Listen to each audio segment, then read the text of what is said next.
PÖFF on peagi ukse taga ja sellega seoses on meil täna stuudios külas PÖFFi administratiivjuht Mikk Randström. Tere, Mikk! Tere! Võib-olla räägiks alustuseks sellest, et mida tänavune PÖFF vaatajale pakub või millega te külastajaid üllatada plaanite? No, ma loodan, et me üllatame ikka selle samaga, millega me üllatame iga aasta ehk väga hea programmiga.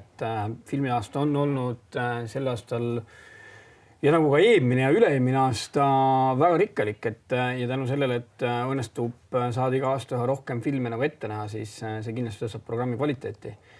Ma loodan, et 266 filmi ja 799 seanssi leiavad vaataja südames oma koha. Sa rääkisid siin, neid filme ja seansse on sadu ja sadu, et kuidas see valimine üldse toimub, et ma ei usu, et on niimoodi, et on mingi kindel žürii, kes vaatab tuhandeid filme, ütleb, et see on nüüd piisavalt hea, et see läheb PÖFFile. Jah, et ega see on väga lihtne protsess iseenesest, et see festival saab läbi, siis jaanuaris hakkame kohe uut kokku panema ja meil on seal 5 inimest ja me aasta läbi vaatamegi läbi ja arutame nende filmide üle. Keegi seda tööd nagu meie eest ära ei tee ja eks me oma seda publikut tunneme ise kõige paremini. Loomulikult väga suured filmid igal aastal, mis käivad ka teistel festivalidel, loomulikult me võtame neid, aga just see nii, kuidas võistlusprogrammi kokku panemine käib, meil on omad spetsiifilised programmid nagu vitamiiniprogramm ja spordiprogramm, et see on ikka puhtalt sellega, et õhtuti vaatame filme läbi ja hommikul kakleme nende üle.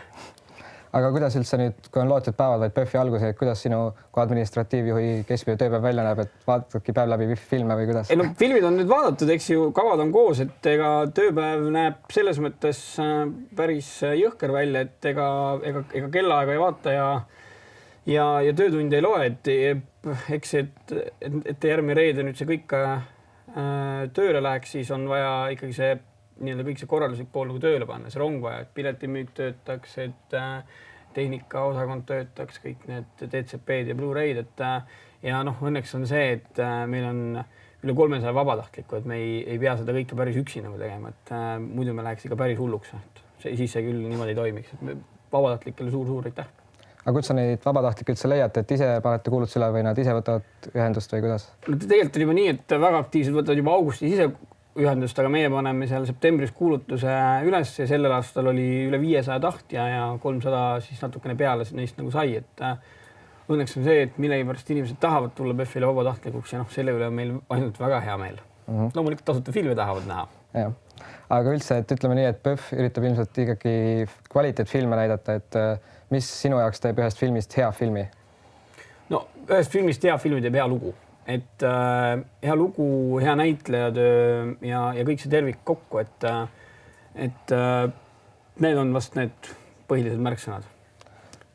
Aga kui palju ise üldse peavoolu filme vaatad, et käid kinodes või vaatad kommertskanalitest filme, et minu jaoks on võib-olla igapäevaselt on seal Adam Sandlerid ja Claude Van Dammed ja no, ütlen ausalt, ega kingsepa kingad on katki, et väga palju kinos ei käi. Et kui sa ikkagi päevas vaatad 4x4-5 filmi, siis sa päris seda kiireid ja vihaseid vaatama ei lähe.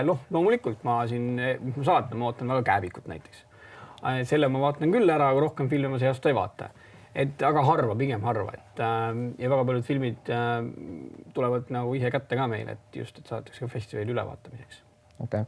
Aga siin enne rääkisid, et on sadu filme, et võib-olla ühel inimesel on keeruline kõik läbi vaadata, et on sul ka endal mingid kindlad soovitusi, mida kindlasti nüüd vaatama peaks?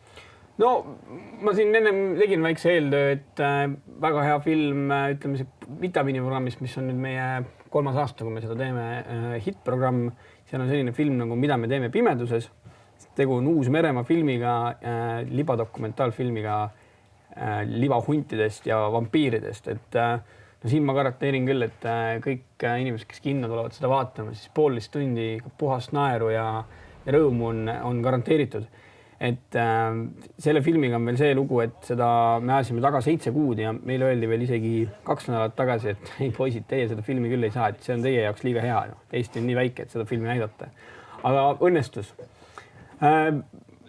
Meil on ka alati dokiprogramm. Dokiprogramm on samuti väga menukas, et seal on nii spordidokumentaalfilme, muusikadokumentaalfilme, kui ka siis ühiskonna kriitilisi ja teemalisi dokumentaalfilme, aga ma tooksin sealt välja sellise põneva dokumentaalfilmi nagu 20 000 päeva maal.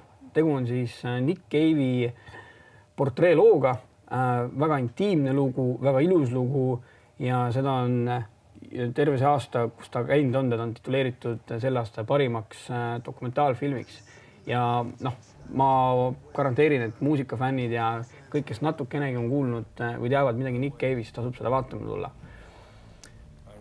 Kõik ei ole ainult meelahutus ja lihtsad teemad, et natuke raskem on inglise film Tähetõlgedel. See on film isast ja pojast, kes siis, kelle elu on lahku läinud või eluteed on lahku läinud ja kes saavad kokku karmis Briti vanglas.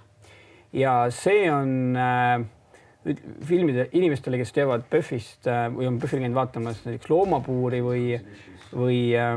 või Loomade kuningriiki, on siis eelmine üle-eelmine aasta need filmid olnud, et siis see on Maiuspala vangladaraamade harrastajatele. Et see on karm film. Ja mis siis veel on, no väga raske 266 filmi, palud mul nüüd, ma võiksin neid jäädagi siin rääkima.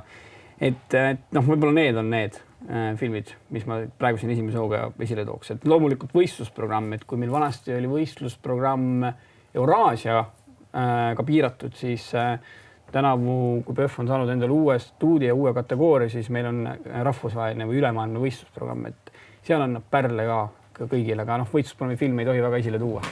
Okei. Nagu nägite, siis on mida vaadata, aga aitäh, miks saatest tulemas. Palun.